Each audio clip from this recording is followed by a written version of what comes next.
Olá pessoal, aqui é a professora Isabela de Artes Visuais. No vídeo de hoje a gente vai falar um pouquinho sobre o Monet e sobre a obra do Paz, né, que é a Impressão Nascer do Sol. Gente, Monet foi o grande artista do impressionismo, vocês já viram no vídeo passado sobre o movimento impressionista. E ele é o grande ícone, a grande referência, o grande pesquisador sobre como a ótica, sobre o comportamento das cores, sobre os gestos, sobre a questão, né, das pinceladas gestuais aplicadas dentro da obra de arte.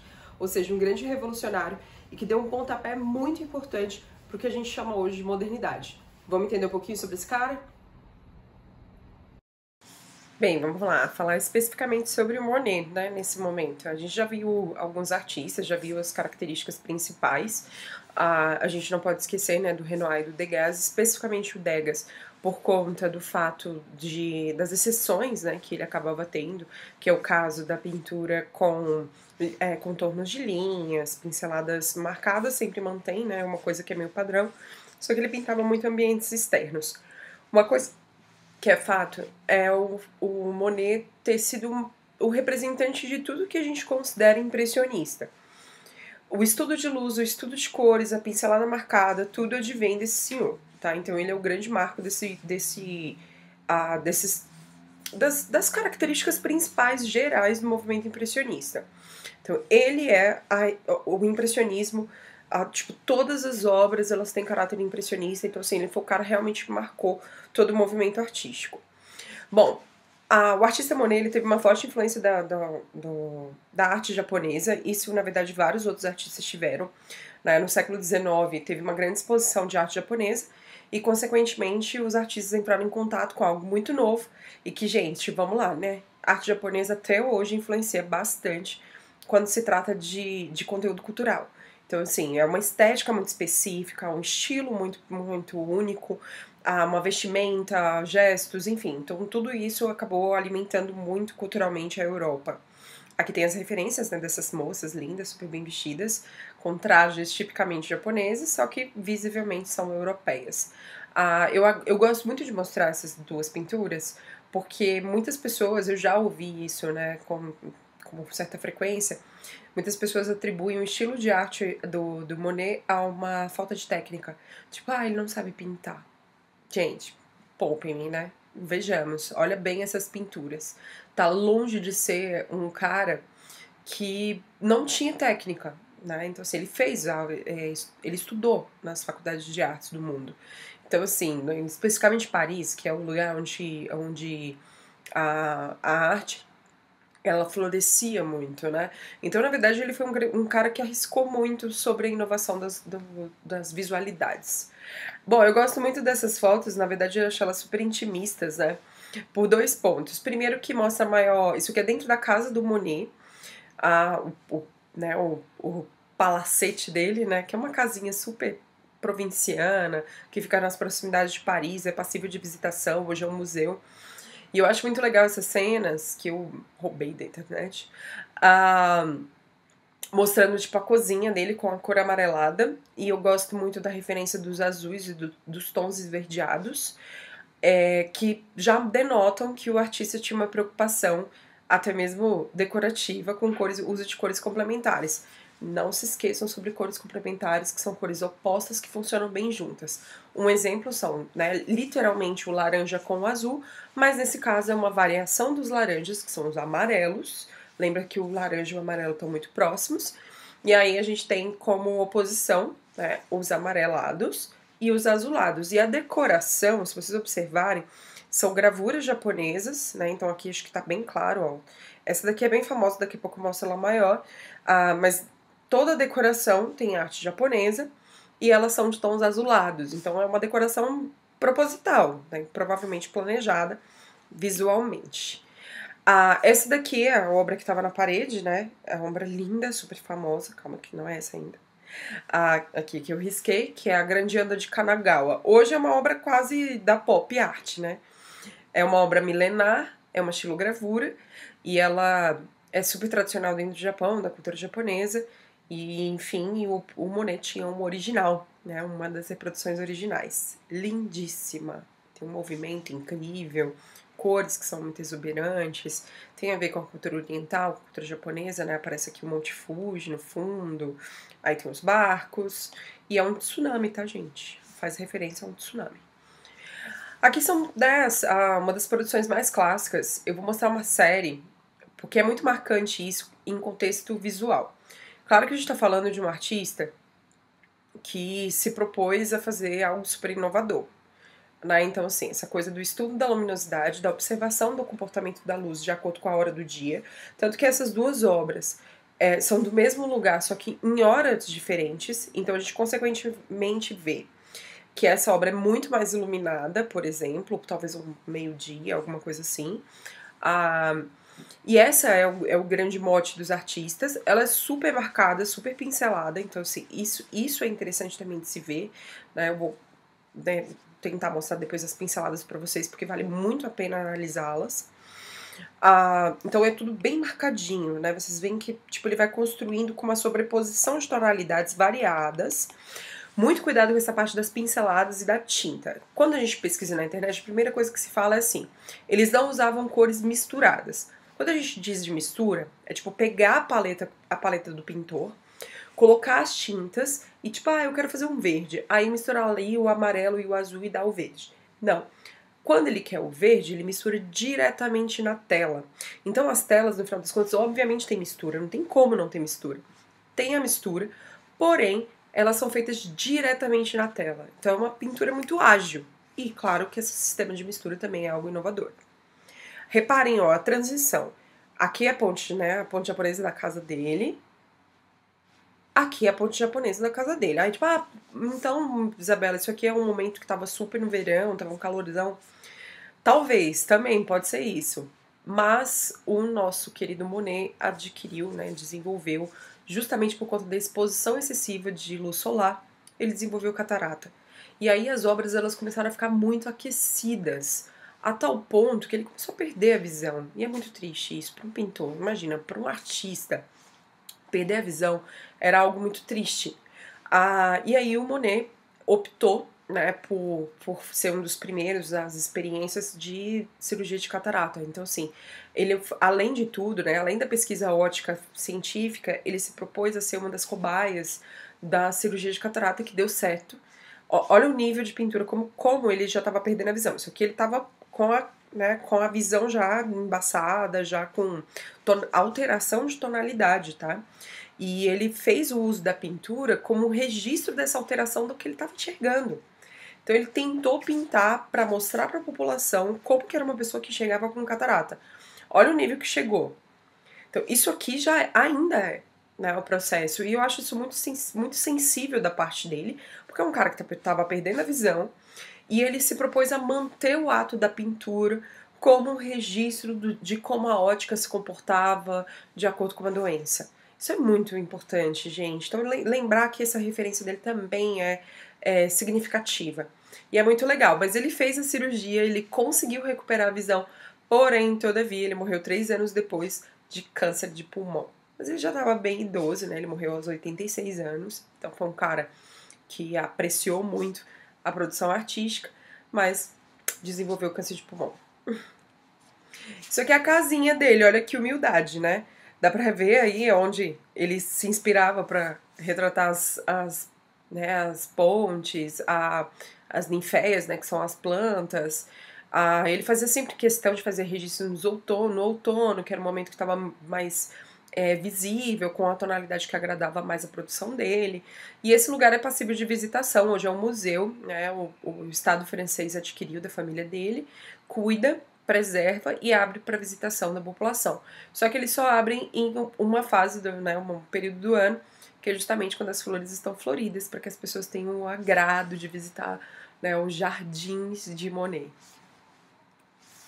Olha só, isso aqui é uma fotografia do local, isso aqui é a pintura feita por ele.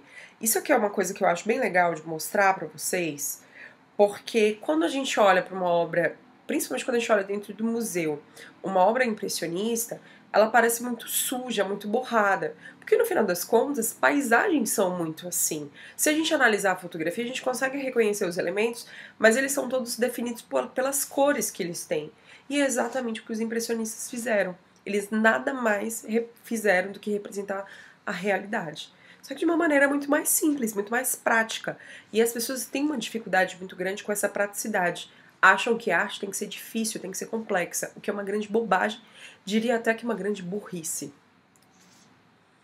Olha a agilidade disso. Adoro essa pintura. Uma pintura super gestual, ela é pequena, né? Provavelmente ele fez em menos de 1 hora. E eu acho muito genial a forma como ele resolve as pessoas. Então, no final das contas, não é que ele é né, assim, um habilidosíssimo, tipo um Leonardo da Vinci, na técnica de pintura. Ele também era, né? Mas a proposta dele já era muito mais de velocidade. Então ele resume, ele ressignifica o que ele está representando. Então, assim, para representar um corpo humano, basta eu fazer um tronco, as pernas, simulação de braços e cabeça. Olha como fica perfeito. A gente consegue reconhecer a questão de gênero. Tipo, dá pra gente associar isso, principalmente se tratando da época, a uma figura feminina, a uma figura masculina. Né? Então, assim, é altamente reconhecível de uma maneira muito simples. Cada vez mais eu acho Monet adorável. Olha que simplicidade, olha esse céu, né? Nada mais é do que bater tinta azul, bater, literalmente, ó, bater literalmente na tela o pincel, esganiçando o pincel, tipo, espalhando ele e fazendo nuvens. E olha a fidelidade, né? Então, assim, quase fotográfico. Quando você olha tinta, borrões, mas quando você se distancia, que isso é uma magia do impressionismo, é bom a gente ver distante, a cena concluída. Isso é muito interessante. Tá, ok, essa aqui é um pouquinho mais simples, tá? Mas aqui a gente tá falando de período de inverno, enfim. Bom, essa daqui é uma das séries dele, né, que é essa catedral, justamente marcando essa questão do horário. Ele chegou a fazer mais de 20 reproduções dessa catedral em dias e horários diferentes, justamente para fazer asseverar a pesquisa dele sobre o comportamento dos objetos, que eles não possuiriam cores fixas, que tudo depende, tudo varia de acordo com a luminosidade do ambiente. Essa daqui é bem clássica, acho que talvez vocês já tenham visto Histórias em Quadrões da Turma da Mônica, que aqui quem aparece é a Mônica, não, é a Magali, e aqui é o Cascão. Aí ele fez o Manuel Maurício de Souza fez uma substituição. Essa obra é bem legal, bem bonitinha também, já mostrando pessoas, algo também que ele fazia, tá? Representação de pessoas. Aqui já, uma das coisas que eu acho muito elaborada é como ele consegue fazer o reflexo da água. Eu particularmente não gosto muito desse tipo de representação com essas cobrinhas para dar insinuação de movimento, mas era uma solução, né? Eu não gosto. Aqui ele com as últimas produções dele, né? Ele já tava bem velhinho. Ó, o que causou a morte dele aí, ó, na mão. Né, um charutinho na mão.